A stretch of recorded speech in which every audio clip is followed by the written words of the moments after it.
کیونکہ آج کا قصہ بہلول کے بارے میں ہے، اس لیے قصہ شروع کرنے سے پہلے بہلول کا تعارف کرانا ضروری ہے۔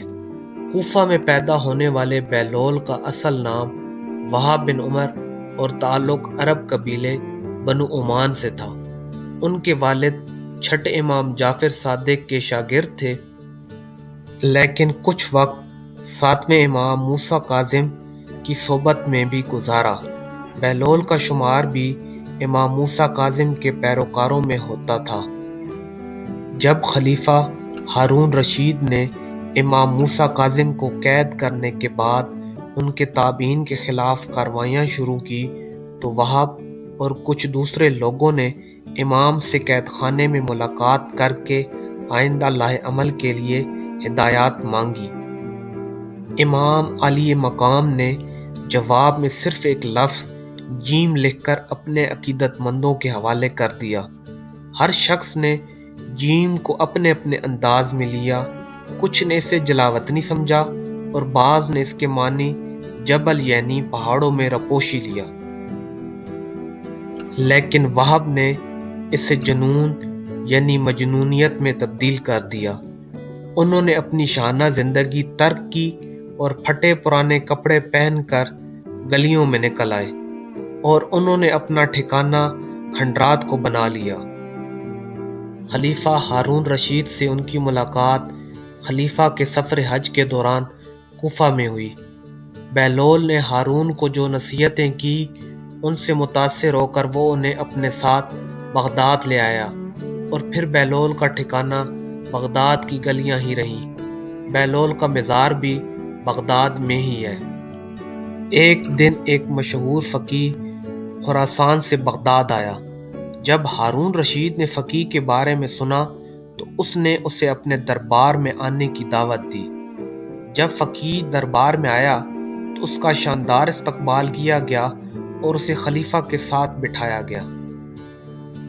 جب خلیفہ ہارون رشید فقیہ سے باتوں میں مشغول تھا تو اسی اثناء میں بہلول دربار میں تشریف لائے۔ فقیہ نے ایک نظر بہلول پر ڈالی اور کہا، خلیفہ کی عنایات سمجھ سے باہر ہیں، کیونکہ عام لوگ بھی خلیفہ کے ساتھ بیٹھتے ہیں۔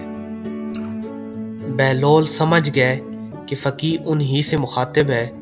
بہلول نے اپنا رخ فقیہ کی طرف کیا اور کہا، اپنے علم پر غرور نہ کرو اور میرے حلیے پر نہ جاؤ۔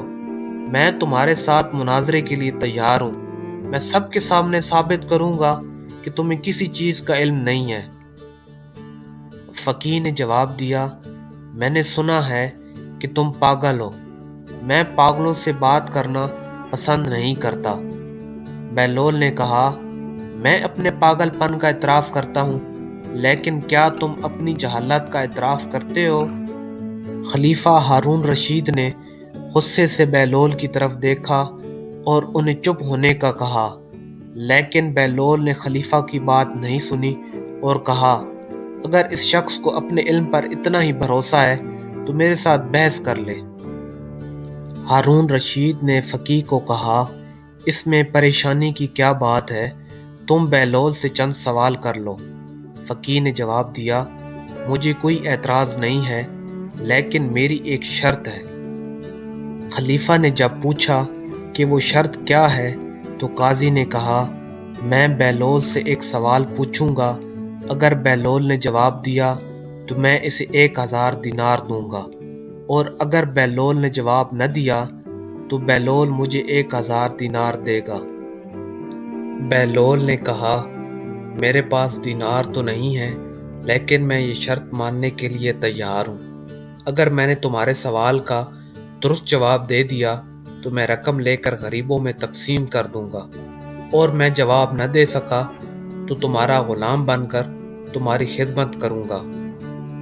فقیہ اس شرط پر رضامند ہو گیا اور بہلول سے سوال کیا، ایک گھر میں بیوی اپنے خاوند کے ساتھ بیٹھی ہے، اسی گھر میں ایک آدمی نماز پڑھ رہا ہے اور دوسرا آدمی روزے سے ہے۔ باہر سے ایک آدمی گھر کے اندر داخل ہوتا ہے تو میاں بیوی کا نکاح ٹوٹ جاتا ہے، نماز پڑھنے والے کی نماز باطل ہو جاتی ہے اور روزہ رکھنے والے کا روزہ ٹوٹ جاتا ہے۔ وہ آدمی کون ہے جو اندر آیا ہے؟ بہلول نے فوراً جواب دیا، جو آدمی گھر میں داخل ہوا وہ عورت کا پہلا شوہر تھا جو ایک سفر پر گیا تھا۔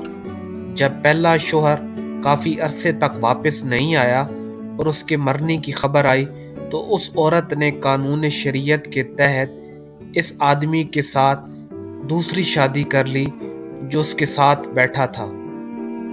اس عورت نے 2 آدمیوں کی خدمات لیں۔ ایک آدمی کو اس نے اپنے پہلے خاوند کی قضا نمازیں ادا کرنے کا کہا اور دوسرے آدمی کو اس نے اپنے پہلے خاوند کے قضا روزے رکھنے کو کہا۔ جب سفر پر گیا ہوا آدمی لوٹا تو اس عورت کا دوسرے شوہر کے ساتھ نکاح ٹوٹ گیا اور ساتھ میں نماز پڑھنے والی کی نماز اور روزہ رکھنے والے کا روزہ بھی باطل ہو گیا۔ خلیفہ اور اس کے مصاحبین بہلول کا جواب سن کر بے ساختہ بہلول کی تعریف کرنے لگے۔ تب بہلول نے کہا، اب سوال پوچھنے کی باری میری ہے۔ فقیہ نے کہا، وہ جواب دینے کے لیے تیار ہے۔ بہلول نے کہا، میرے پاس ایک شہد اور ایک سرکے کا مٹکا تھا۔ میں نے شربت بنانے کے لیے شہد اور سرکے کو برتن میں ڈالا تو برتن میں مرا ہوا چوہا ملا۔ اب کیسے پتہ چلے گا کہ چوہا شہد والے مٹکے میں تھا یا سرکے والے مٹکے میں؟ فقیہ کافی دیر تک سوچتا رہا لیکن جواب نہ دے سکا۔ آخر خلیفہ نے بہلول سے کہا، اب تم اپنے سوال کا جواب دے دو۔ بہلول نے جواب دیا، اگر یہ شخص اپنی کم علمی کا اعتراف کر لے تو میں جواب دے دیتا ہوں۔ بے بس فقیہ نے اپنی کم علمی کا اعتراف کر لیا۔ بہلول نے جواب دیا، چوہے کو نکال کر اس کو دھونا چاہیے۔ اچھی طرح دھونے کے بعد اس کا پیٹ چاک کر کے اس کا معدہ دیکھنا چاہیے۔ اگر اس کے معدے میں شہد ہوا تو وہ شہد کے مٹکے میں گر کر مرا، اور اگر اس کے پیٹ میں سرکہ ہوا تو وہ سرکے کے مٹکے میں گر کر مرا۔ پورا دربار بہلول کی ذہانت اور عقل مندی کا مظاہرہ دیکھ کر ششدر رہ گیا۔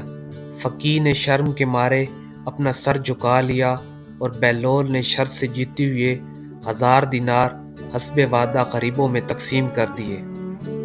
سچ تو یہ ہے کہ کسی آدمی کے علم کا اندازہ اس کے حلیے سے نہیں لگایا جا سکتا، اس لیے ہمیں بھی اپنے علم پر غرور نہیں کرنا چاہیے۔